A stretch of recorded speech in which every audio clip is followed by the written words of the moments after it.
Hi guys! Welcome back sa aking YouTube channel. For today's video, pag-uusapan natin ang iilang nakatanggap ng Partner Managers program ni YouTube. Ito po ay libre. Piling mga YouTuber lamang ang nakakatanggap ng invites mula kay YouTube. Ganitong sample invitation ang natanggap ko.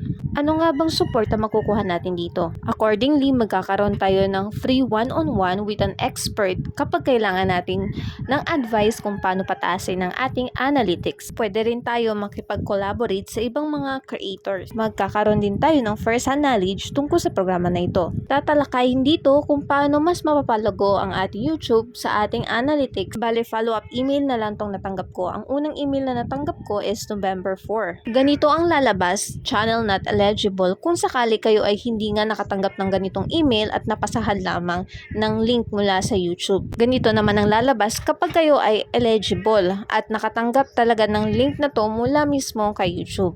Gaya ng nasabi ko kanina, ang link na inyong matatanggap ay special dahil ito ay nakakonekto na sa inyong channel ID. So kahit na kayo ay napasahan ng special na link na to, ay hindi pa rin kayo makaka-apply. Pag-usapan naman natin kung paano mag-apply. Kung sakali kayo ay naging eligible at nakatanggap ng email mula kay YouTube, kakailanganin nyo lang i-click ang apply at papupunta kayo sa site na to, kung saan meron kayong mga kakailanganin fill upan bago i-submit. Part ng details ay yung complete name nyo, address, language, at description ng channel nyo.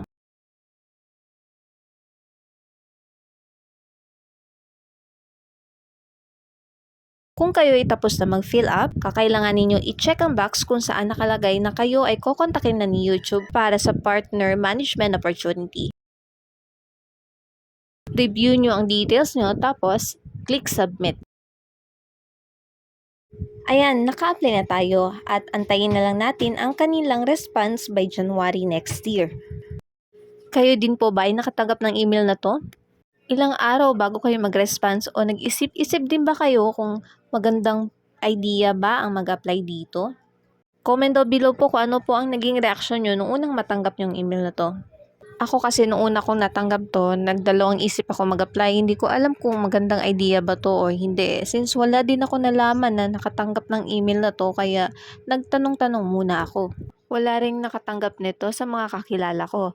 Pero since libre siya at tingin ko naman ay magandang opportunity ito, kaya nag-apply na rin ako.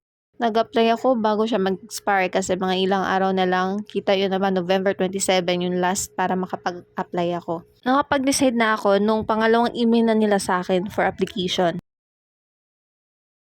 Pagkatapos nito, nakatanggap ako ng email bilang response sa aking application. Kung kayo hindi pa nakasubscribe sa aking YouTube channel, please don't forget to like, subscribe, comment down below kung nakatanggap din kayo ng email na to, and ring the bell para lagi kayo naka-notify sa mga bagong videos ko. Yun lamang po, salamat sa panonood!